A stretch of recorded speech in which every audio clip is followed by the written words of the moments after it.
All right, so Brenda, I have 1 cup of whole wheat flour, 3 cups of bread flour. You want to use bread flour when you do this, right? And so there's my new sourdough starter. So the whole point of putting it on the counter, of adding food to it, the flour, when you put flour in there, and then letting it sit on the counter for 3 or 4 hours, is you want the yeast to wake up and to get active and to start making little baby yeasts. And so when they do that, that's they're belching out that carbon dioxide. And then then you put it back in the fridge, and and things cool down on it, and they don't make so many baby yeasts. And when it's cold, but ideally before you make your bread, you would put a little bit of flour in there, like a half cup or whatever, stir it in, let it sit for a couple hours, let it wake up and get really juiced, right, really active, and then you're going to put it into your bread dough. So to start with, like I said, so you want to use bread flour because it's got a high protein content. So I typically do, when I make straight bread, I'll do 3 cups of bread flour, 1 cup of whole wheat, tablespoon of salt, about a cup of the starter, and it might need about a cup of water. And that's all you need for now. All right, so I got everything in my mixer. And like I said, I'm just going to pour about a cup of this in. I usually don't measure it. Just pour a goodish amount in, right? I'll have to clean that up here in a second.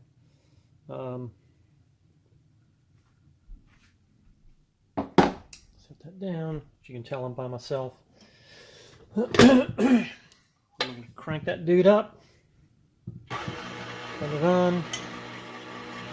Now I've got honey. Since we have bees, we've got honey everywhere. So I like a little bit of honey in my bread. So I'm going to put about a 1/4 cup in there. You don't have to put the honey in there. You don't have to put sweetener. But as you get a little bit more experience, then you're going to want to. You're going to want to start experimenting. And I'm just going to pour a little bit of water in.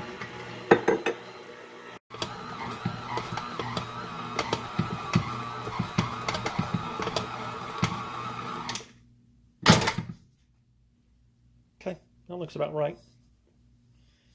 See how my fingers are not sticking to it? I mean, there's a little bit, but it's not all stretchy and gooey. And then we're going to mix it again after it proofs. So now what I'm going to do is I'll take it off the mixer. I'm going to cover it with plastic wrap, just like this. Leave it out for a few hours until it doubles in volume. And then I'm going to punch it down and rewrap it, cover it with plastic wrap, and then it goes into the fridge overnight. So now that the dough has proofed twice, right? So I'm going to give it another mix.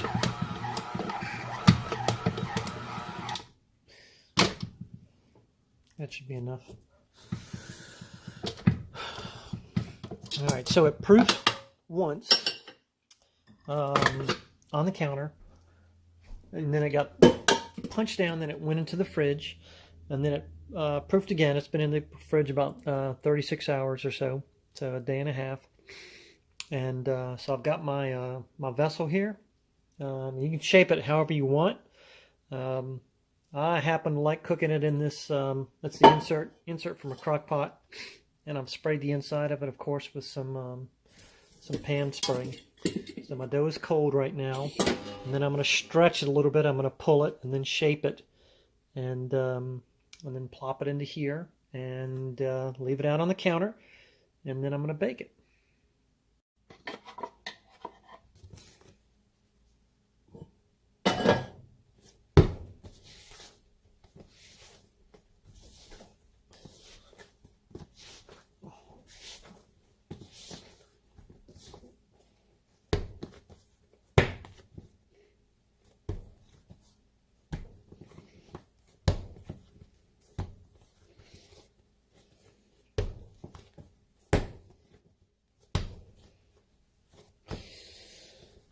I'm really going to stretch out those glutens right? Ball that sucker up like that. And when it's cold, it can be rather tough.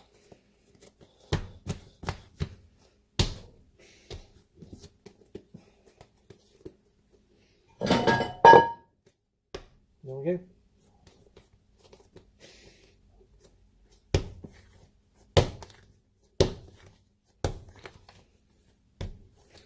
So it's going to come to room temperature.